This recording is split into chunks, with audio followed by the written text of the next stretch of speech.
Hi, everyone. Welcome to our podcast, The Animal Heartbeat. I'm here with my friend and vet cardiologist, Kieran. And in this episode today, we'll be talking about heart murmurs in puppies. We'll discuss how to approach a murmur in a puppy. And we'll discuss about differential diagnosis of different types of murmurs and also more complex congenital heart defect, which may be more challenging to diagnose on clinical exam.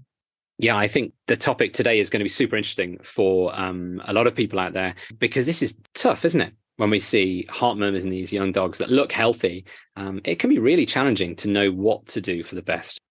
I sort of came into practice thinking, well, I'll just wait and see. I'll reassess this dog at 4 months old. So I used to pull them back and say, come back at 4 months. And then I came to realize that actually that's not the best approach. Because if you have a dog, I don't know how many dogs you've seen with a PDA that are in heart failure by 4 months of age. I certainly have seen them, and it's definitely not in their interest to wait. And maybe, you know, that the first time a vet hears a PDA, they don't auscultate right over the PDA. They don't auscultate high enough or cranial enough. It's really, you know, loudest right behind the triceps muscle, which is even higher than the base, isn't it? It's not like an aortic basilar murmur or a pulmonic basilar murmur. And I think if people just listen to the apex and even just the standard kind of level of the heart base, then you may just hear a systolic component. It may be a grade 3 or even a grade 2. But if you listen high up behind the triceps, you might have a grade 4 or grade 5 continuous murmur, which of course I think most vets would say, oh, that's a problem. We won't wait and see with this one.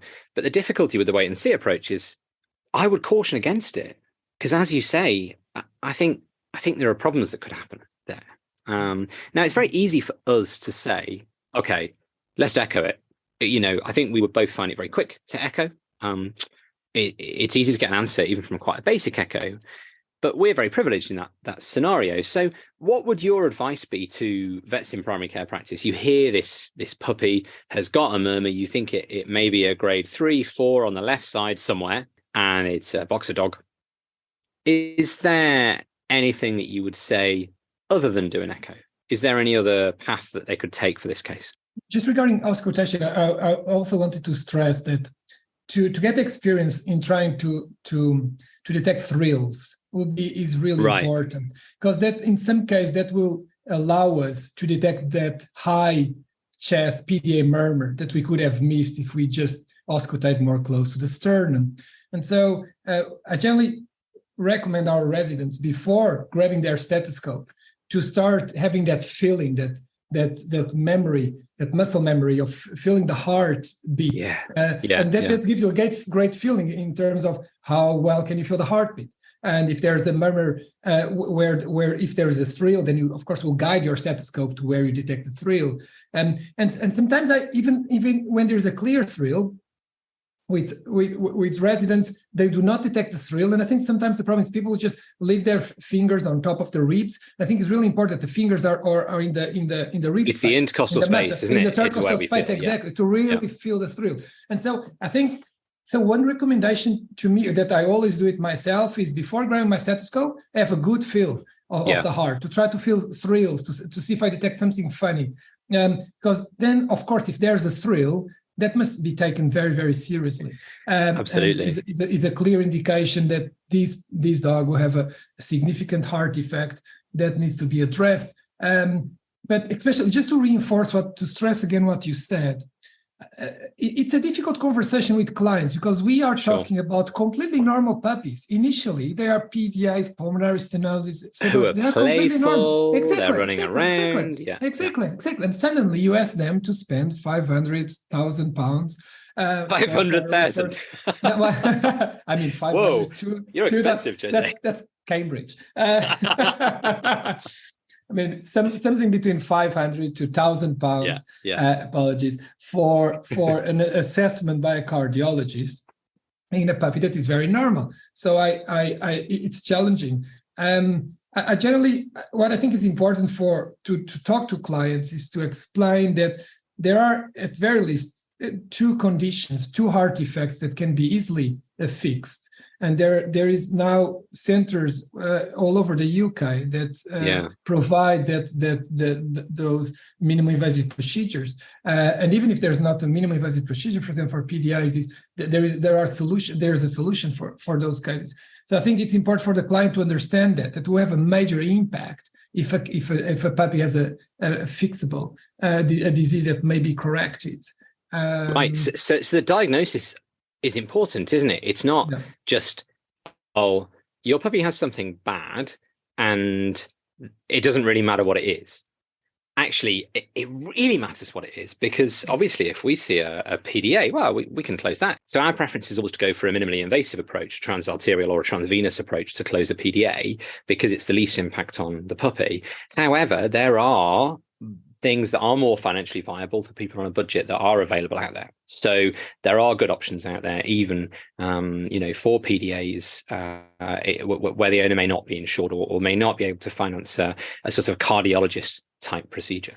With congenital heart defect, as you were saying, you need a diagnosis, and next you need to stage the disease. Okay, you have the diagnosis, and then you need, of course, to understand how severe the defect is. Does it require correction? Is it indicated for correction? And what the prognosis might be if it doesn't go ahead for a minimally invasive procedure and so on. So we need to diagnose and we need to stage the disease. And unfortunately, that equals an echocardiogram, a very thorough, careful echocardiogram. Because unfortunately, thoracic X-rays, ECGs, are not very useful, especially when patients are not symptomatic.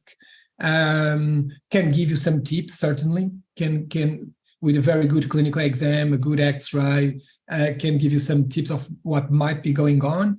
But we will need echo to fully diagnose the condition, to understand if there are more than one congenital defect potentially, and then to stage it, to assess the severity. So unfortunately, this means echo. I say unfortunately because if the client cannot afford an echo, it's indeed a difficult situation. We do echo, right? So for us, it's fortunate. Great, fantastic. We get to do what we love. But you're right. It's a big deal for an owner or the carer of an animal to go through the stress of, I'm worried he's got a heart defect. And of course, a puppy is full of hope and joy. It represents the sort of future of a family or of a relationship with a pet. And then if they're worried about this animal having potentially terminal disease, that's a huge amount of stress, isn't it, to be put under for the owner? And, I often find they come into the consult room and they're burdened with stress and worry. And we can echo them and go, hey, look, actually, you've got something here which untreated is bad, but we can treat it. And it is in our power to do something positive for your dog. They're a different person. They feel massively empowered and able to kind of deal with this going forward. So I think actually getting an answer, to be honest, even not a good answer, people know at least that there's nothing they can do, maybe if it's a bad disease, or there's something really positive they can do. I've certainly had people who leave the consult room and say, I can't afford a transarterial procedure, but I'm going to go and talk to my vet or a surgeon about ligating a PDA, or they go and crowdfund it. And I've had people go away and crowdfund procedures for these patients in 2-3 days, which is, it's not something I can help them with. And we can't promote that, obviously, because it's a massive conflict of interest trying to raise money for our own fees. But it's great that owners are able to do that, and that's a route by which they can help their animal. You were talking about radiographs and ECGs and how they're generally not useful for these. I would agree. I was trying to think, I wonder if there is a scenario in which we took a radiograph and it was totally normal, and I'd be really happy to say there's nothing significant there. And actually, I think the only scenario would be if we had a right-sided grade 5 murmur. So I'm thinking my main differential for this is either something like bad tricuspid dysplasia, which sometimes you do get these vibrations causing a grade 5 murmur, or more commonly, a small resistive ventricular septal defect. The flow's going from the left to the right through a tiny hole, causing a big high velocity jet and a big murmur on the right. If I've got that patient in front of me and I take a radiograph and there is absolutely no cardiomegaly, I'm really confident in my radiograph There's no venous distension, there's no arterial distension. The lungs are nicely inflated. You've got a good inspiratory image. The right heart's completely normal on there. And then maybe I repeat that a couple of months later to make sure it's still identical. Maybe I'd be happy to say that is probably a resistive VSD and it's nothing to worry about. That is about the one context that I think I would be comfortable to use radiographs to make that diagnosis. And it does rely upon really confident physical examination and a really nice radiographic set of images, which I'm really confident interpreting. Most people won't feel that degree of confidence. And that is that only one scenario. I think even with a grade 5 left basilar murmur, I'd want to check on an echo that this wasn't something like a resistive outlet VSD, which can localize to the base sometimes, and therefore something we never have to worry about ever again. Or is it something like a pulmonic stenosis that we can do something about? Or is it something like an aortic stenosis where we can do less about, and we may have to think about medical treatment? We may have to think about a shorter lifespan. There's a whole heap of things it could be. So I think an echo really is the only way to go for those murmurs. Is there a murmur you would hear and say, I don't want to echo it because this has got to be a flow murmur? Or something so mild that your referral is it's not a waste of time. It gives peace of mind, it gives information, it gives knowledge. But for an owner who might be under some financial stress, is there a circumstance where an auscultation you would say, forget about it? Tricky question. But I think the example to me would be a boxer with a 2 out of 6 basilar murmur, where right. I only detect a murmur really at the base, under the armpit, high in the chest. I can only hear the murmur. That very careful auscultation, and the only place I can find the murmur in a boxer is high in the chest. This is most likely to be associated either with a flow murmur or a mild form of subaortic stenosis.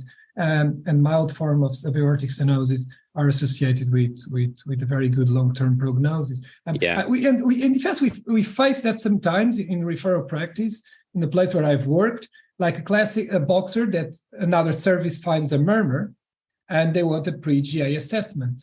And it's not uncommon. Then we end up discussing in clients that may not need a boxer that needs surgery and they don't have the funds and so on, to say, well, in terms of probabilities, again, if we want, this is a boxer. The murmur is very mild at the left base, so it's soft. So this. I think that would be the scenario in comparison with your example of a case that I'm a bit more relaxed. Again, if they want to know for sure you need an echo, I think that would be the scenario. Before, I wanted also to hear what, if you have a different opinion about that, but just to stress what you just said, as a rule, murmur grade is associated with disease severity, and that's true for myxomatous mitral valve disease, and is true for subaortic stenosis, pulmonary stenosis, and the exception is the VSD that you just mentioned. So just for any vet out there that has not realized that, I'm sure everyone knows this, but now I'm sure, but just the VSD is an exception where a very loud murmur is associated with a resistive, restrictive defect, and so associated with very good outcomes. And so is the exception. Otherwise, a loud murmur, unfortunately, most of the times would mean an advanced or significant, clinically significant cardiac defect.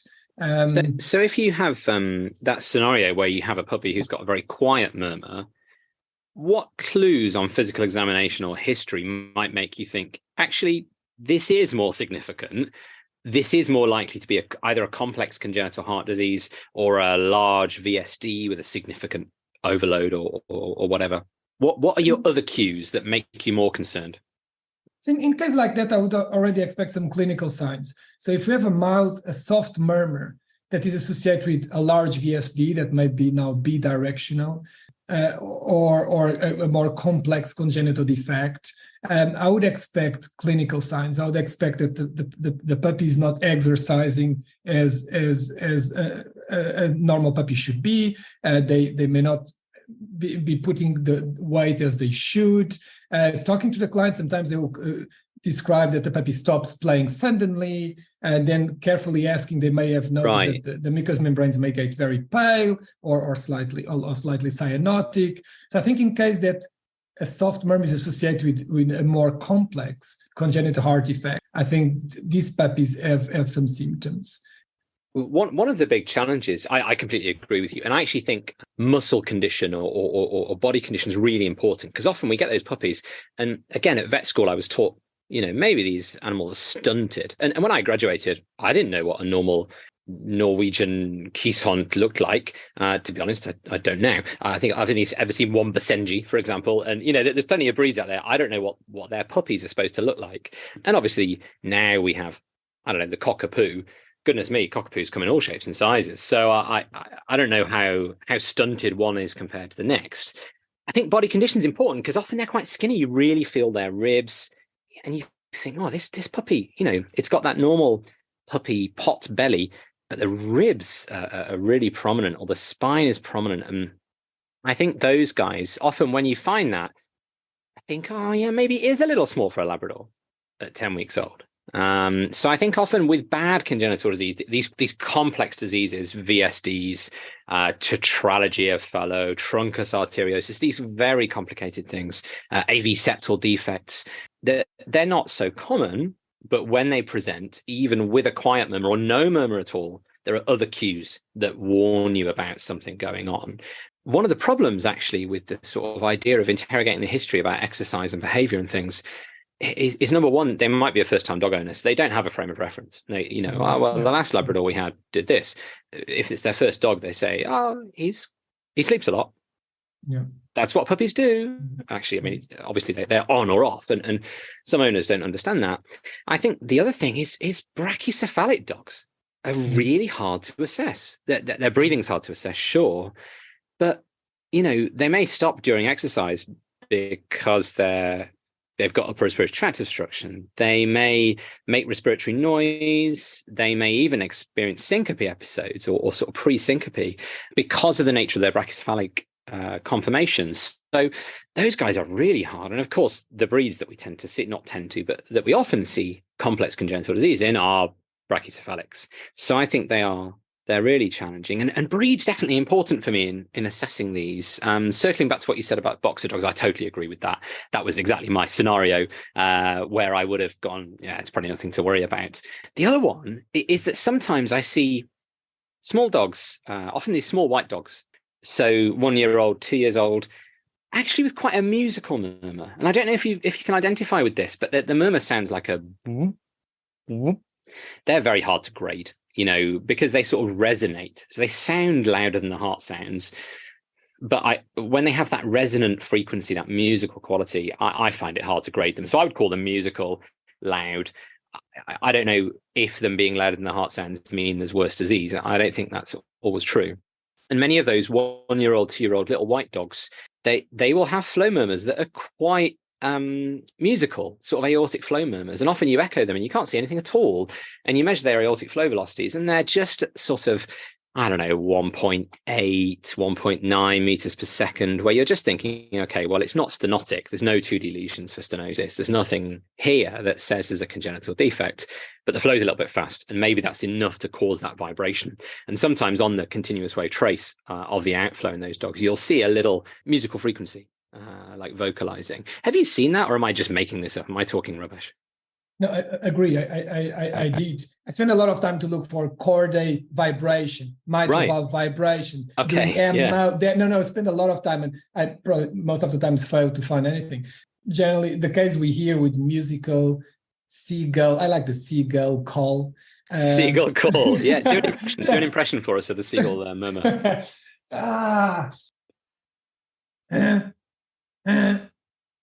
This is not a seagull. Well, it's a Portuguese seagull. Okay. This is it's a Portuguese seagull. It's a Portuguese seagull with cough. But yeah, I think this honking sound. Yeah. And so we generally see it when we see them are like early mitral valve disease associated generally with vibration of the mitral valve leaflets, very early mitral valve insufficiency, mitral valve prolapse, and so on. So then when I hear that in young puppies, I also try for a long time to look on echo if I see anything like that, vibration of a chordae, mitral valve, aortic valve vibrations, which generally I fail. And but it's also important for vets to detect those musical sounds, because then if you detect them, it is another scenario which you could say, even though it sounds very, very loud, generally they are associated with a rather benign process. You need an amp, of course, but generally associated with a rather benign process. We've mentioned breed here. Are there any other typical sort of breed predilections that you see for flow murmurs initially? So you mentioned boxer dogs, and I completely agree with that. The little white dogs, I don't know how else to describe them. They're often crossbred, some sort of terrier cross, hairier than a Jack Russell. I don't know. These sort of, juvenile dogs, not puppies really. I think also for me, English Bull Terriers, they often have, like the boxer dog, quite a small aorta, I think, relative to ventricular size, which has two implications for us as cardiologists. One is they often have sort of grade 2, 3 murmurs at the left base, which could just be flow and not actually really a congenital disease. The second implication is that if we are echoing them and measuring their left atrial size, and our default is to measure LAAO, so left atrial diameter to aortic root ratio, they're going to measure large. And this has generated a whole heap of discussion and things amongst cardiologists. But, boxer dogs have a bigger LAAO because their aorta is small as a breed. It's nothing to do with their atrium, I don't think. Are there any other breeds that jump out for you? I agree. Brachycephalic dogs, generally brachycephalic dogs are the ones I have that problem. I wanted also to say, as you mentioned before, those brachycephalic puppies, especially when they have severe boas, they are incredibly challenging to assess and also to auscultate their heart. And so those are the guys that sometimes murmurs are missed, that you have a lot of hyperrespiratory noises referred in the chest. So those are cases very barrel shaped. Those are the cases that sometimes I think we end up detecting congenital heart defects when they are 2, 3, 4, 5. Right. Or when they present with right-sided heart failure or something, or AF or something. Yeah, I agree. A murmur was missed. But those are challenging dogs to do good clinical examinations. The other flow murmurs I generally detect in our clinic are like deep chest dogs, like greyhounds, whippets. It's the sight hounds for me. Yeah, the sight hounds. Exactly. Yeah, I think what's quite important to say about these breeds that we're talking about now is often these guys can be 2, 3, 4, 5 years old and they'll still have a murmur. It's not about them being a puppy, it's about their conformation. But of course, because it's there from birth, and actually in juvenile dogs, owing to the maturation of bone marrow and changes to blood viscosity and things, those murmurs may be transiently a bit louder when they're the sort of age where they're being vaccinated and neutered and things. So this is often when they're picked up. And the first thought could be, I'm really worried about congenital heart disease. It's not wrong to worry about that. Of course, we're cardiologists. We see bad congenital disease. But if we can identify that these murmurs are quiet, they're focal, maybe they change with heart rate. That's another factor that might hint at a flow murmur, is they're dynamic. So they increase in intensity at higher heart rates and decrease in intensity at lower heart rates. They don't radiate widely across the chest, and sometimes maybe they're absent, actually, that they can be intermittent. These are all findings that would make me say, okay, this dog's more likely to have a flow murmur or something so mild that it's not relevant to the dog. Now, the proviso there is that, there's no clinical signs. They're well grown. And if they're not a little puppy, it's easier to assess their body condition, their muscle condition, their exercise tolerance, because they've been tested. They've been out for a run with the owner, maybe. Oh, yeah, I run 10K. He must do 25, across the sand dunes in South Wales. Well, that dog probably doesn't have significant heart disease. So I think contextualizing these murmurs is important. If you have the same murmur, a little low grade, grade 2, left basilar murmur in a puppy that's poor body condition, is not exercising well, maybe the respiratory rate's a little higher than you'd like it to be, those are big red flags for me. And that's a murmur that should be investigated compared to the murmur that you might just ignore in a 2-year-old robust boxer dog. So I think breed does come into it. The next thing we should think about, we talked about the sort of context and the body condition and clinical signs of these murmurs. What about a breeder who comes to you, or an owner who says, I just love her so much, I really want to have a litter of puppies, but this young boxer dog has got a grade 2, maybe a 3 at higher heart rates, left basilar murmur. We've said that maybe it's not significant for the dog. Maybe it's a mild subaortic stenosis. The dog's asymptomatic and grown well. The scenario is quite different, isn't it, when you're planning to breed? Exactly. It's a completely different league. Similar to HCM screening, we are then looking for perfect dogs or cats. And so we need to be sure that they do not have any underlying structural heart disease, even if very mild. Because what the breeders would potentially, breeders know a lot about genetics nowadays, and they're very well informed and try to do a very thorough work. But maybe a more cheeky breeder could tell, oh, this is just mild, and is a great dog. So I would anyway use this dog in my lines. The problem, of course, if a mildly affected dog with another mildly affected dog may cause very, very sick puppies. And there's good data supporting that, isn't there? From the 70s, from the 80s, Lee Pyle's work on aortic stenosis and all of that stuff is critical to our understanding there. Exactly. And so in those cases, in fact, the breed screening for boxers requires that we first auscultate a dog and detect them and look for a murmur. If there is no murmur, great, they are clear. If there's a murmur, depending on the grade, there is still very soft murmurs. You can still auscultate them later on.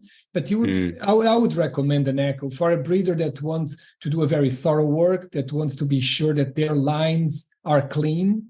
In that case, we definitely need an echo. So with breeders, is indeed a different league and a different scenario, because we want to know if this dog has a perfect heart, and the cost is huge. If then they start having litters and puppies, or sell those puppies and so on, the cost is huge. And I think the impact of one dog, especially a male dog, is massive, isn't it, in the breeding population? So there's a really good example, not from congenital heart disease, but from arrhythmic cardiomyopathy in boxer dogs, formerly boxer cardiomyopathy or ARVC, when actually in the UK at least, you can trace back many of the affected dogs through their pedigree lines to a dog called Abel Seaman, which was imported years ago. And actually this dog, ironically named, has bred widely because he was a grand champion and passed on the genetics for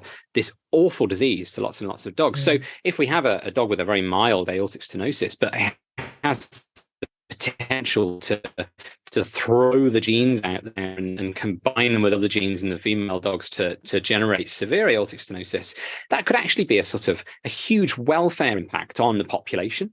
And of course, if it is a good dog, we don't want to exclude them just on the basis of a murmur, because it is a boxer dog. So I think an echo in those cases not only helps us to think about excluding the dog if there is bad disease, well, any disease, but also it helps us to include the dog if there's no disease, because we don't want to narrow the gene pool.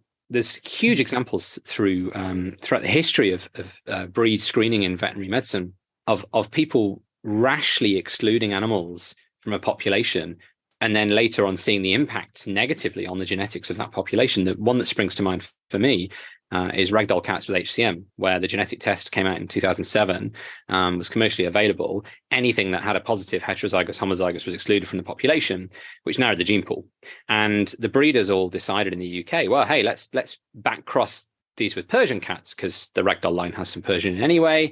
Let's expand that. And now the ragdolls since then have a lot more polycystic kidney disease, which is traditionally a Persian disease. It's tough. And we don't know what we're doing with this. So I think for me, it's paramount not to excessively narrow the gene pool in a breed, but we've got to take these mild murmurs seriously, I think. I agree, totally agree. We have been talking, and the topic is heart murmurs in puppies.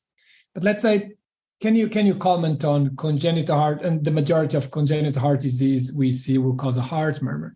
But can you comment on congenital heart disease that may not cause a heart murmur? And as these might be important for vets to be aware of. Yeah, and that's hard, isn't it? Because it's hard to say there's no congenital disease here based on physical exam. The classic diseases we see, certainly in Europe, the big three diseases in dogs are pulmonic stenosis, number one, aortic stenosis, number two, PDA, number three. They're very close together, those second two. And then I think probably VSDs after that. In cats, it's all VSDs pretty much, and VSDs and horrible complex disease is what I see in cats. Yesterday we did a balloon valvuloplasty in a cat with pulmonic stenosis, but That's very uncommon, for me and cats. It's all VSDs. So dogs have a much greater range of congenital heart diseases. And I think anything where there's a large VSD is a very serious disease, but often doesn't have a murmur. Tetralogy of Fallot, which of course is a VSD, malpositioned aorta, right ventricular changes, and a pulmonic hypoplasia, those cases will have a murmur from the pulmonary stenosis induced by the hypoplastic pulmonary artery. But things like a truncus arteriosus, say, where we have a large VSD, a single vessel coming off the common ventricle, if you like, which then goes to the pulmonary artery separate to the aortic arch, those cases won't have a murmur. But they'll be cyanotic looking, they'll be weak, they'll be undergrown. There are huge problems with those dogs, and they should be reasonably obvious on physical exam.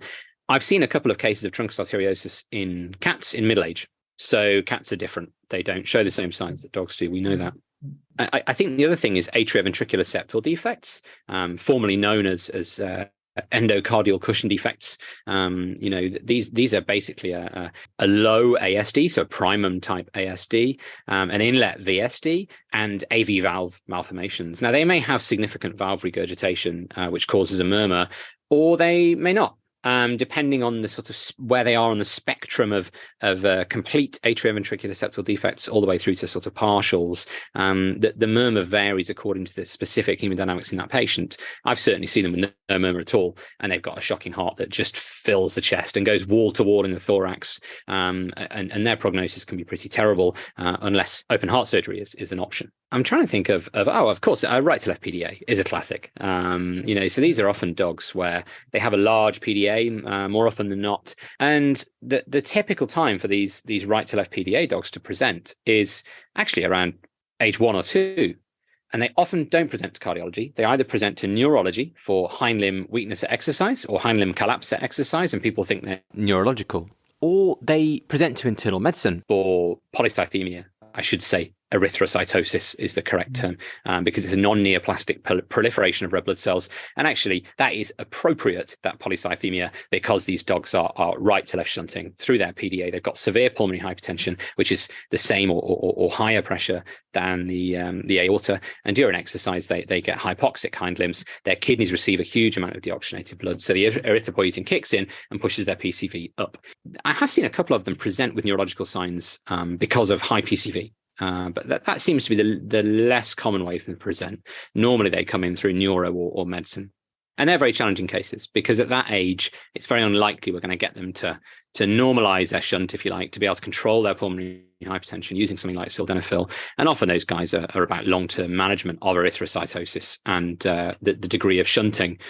We've had some of those dogs live to 13 years old. So it's not always a death sentence. But the key thing is identifying it and not putting them through MRI, and actually, not suppressing their erythroid line with drugs, but actually trying to manage their shunt as best we can. Yeah. How often do you see those right to left PDAs in these more complex diseases, Jose? Do you, I think I probably see a few a year, maybe 3-4 a year of the right to left PDAs. The complex diseases, it's hard to put a figure on. We see them every month, I think. More in cats, as you were saying.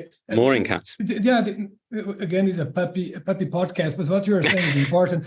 Cats may present with congenital, advanced, complex congenital heart disease at middle age. And so it's important maybe to add up to our last episode that some murmurs in cats may also be associated with congenital heart disease. Sure. But as you were saying, the big three, it's important to recognize the big three. In terms of congenital heart defects, those are by far the most common defects that everyone will see in primary care settings and referral practice.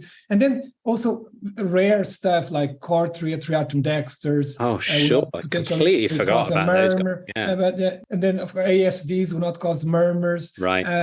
You mentioned the AVSDs, and just if we would only have, of course, a type of primum or secundum ASDs, or sinus venosus, any ASD would generally not be associated with a heart murmur, but those are rare. I don't think we see those isolated ASDs really in this country, certainly in practice. I know Sonia Gordon and the team at Texas Texas A&M have published on closing these ASDs. A lot of poodles, a lot of standard poodles in the ASD group there. So they've got great experience of that. I've closed one in my career so far. I think we don't see many isolated ASDs. If I get a referral from a primary care vet who's maybe put the probe on in sort of a triage echo and gone, oh, I think there's an ASD, I always think, okay, statistically, it's much more likely that we would see an atrioventricular septal defect or something more complex than just a simple ASD. Echo is challenging, and diagnosing congenital heart defects is very, very challenging on echo, because of course we are dealing with small puppies that will be moving all the time, with sometimes very abnormal hearts, and requires a very thorough assessment. And then assessing the intra-atrial septum, as you were saying, is very challenging. Sometimes the inflow from the caud or craniovena cava may mimic a left-to-right ASD, so we need to be very careful. As you were saying, we may have patent foramen ovalis associated with pulmonary stenosis or other right-sided diseases. I know there are going to be vets out there listening to this who are thinking, well, why not use some cardiac biomarkers? If we've got a heart murmur in a puppy that presents and we're not quite sure, is it a 2, is it a 3? The owner will spend the money for referral, but they're not quite, if they need to, that they will spend the money, but they're saying, well, do I need to? I read on the internet about a cardiac blood test. Do you ever use cardiac biomarkers in these congenital diseases? Do you think they're useful? Honestly, I generally don't.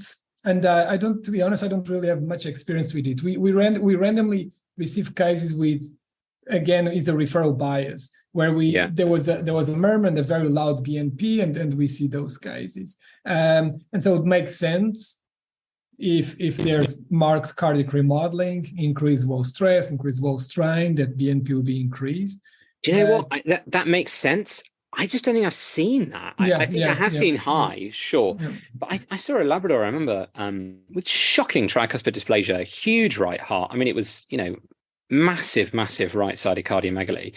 Dog was in right-sided heart failure. Its NT-proBNP was 400 or something. I mean, just not high and not really flagging for me.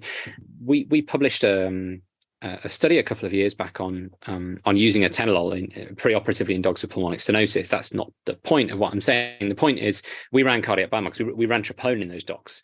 And we ran baseline, we ran it after treatment, and then we ran it after ballooning, and none of them had a high troponin at any point. So these were dogs with bad enough congenital heart disease to undergo minimally invasive surgery. Some of them were in heart failure, and their troponins were basically normal. So I think that maybe some cases will push the cardiac biomarkers high, but if I see a high troponin in a young dog with clinical signs or an arrhythmia or a murmur, I'm thinking about myocarditis actually, much more likely than it being related to congenital heart disease. So I'm not sure they're very useful in congenital heart disease, but we're in an evidence vacuum really here, aren't we? That there's no paper out there on this, but my feeling is they're not very useful. The second question that I was thinking about from the point of view of primary care practice was about the triage echo. And I mentioned that, we see cases sent by primary care practitioners locally where they've heard a murmur, they've put the probe on and they've gone, oh, looks like a massive right heart, I'll refer it. Do you think that's something that could be in the toolkit for practitioners to use if they've got a bit of comfort doing, say, lung ultrasound or POCUS in a dyspneic patient?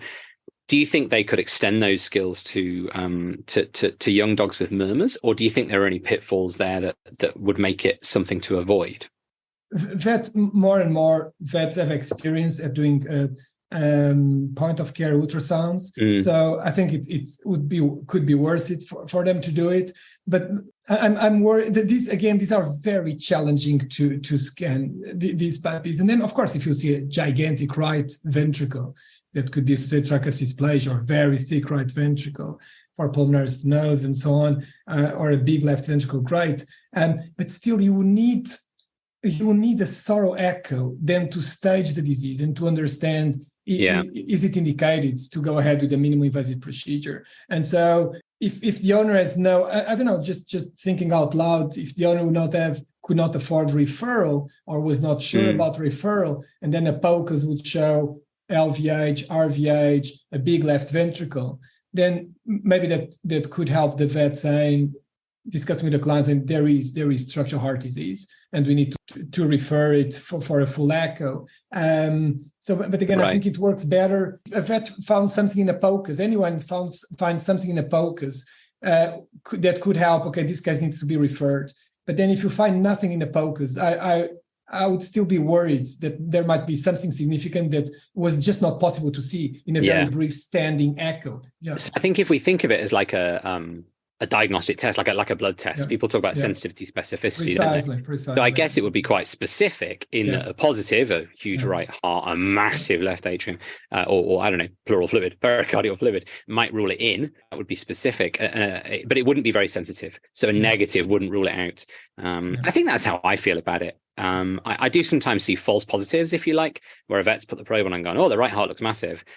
And actually, I would say, I echo and it looks normal, and probably they were just a rib space too cranial compared to where our standard views would be, or their angulation was just a little bit off. So that, that there's so much operator dependency in echo, but I think there's a place for it. And I think it can maybe it can help persuade those owners who are sort of sitting on the fence. Oh, I'm not sure, he looks fine to me. If the vet puts the probe on and says, oh, his right heart is bigger than his left, okay, the owner comes to see a cardiologist. So maybe that's the place in which they could reach for that as a sort of screening test. Great.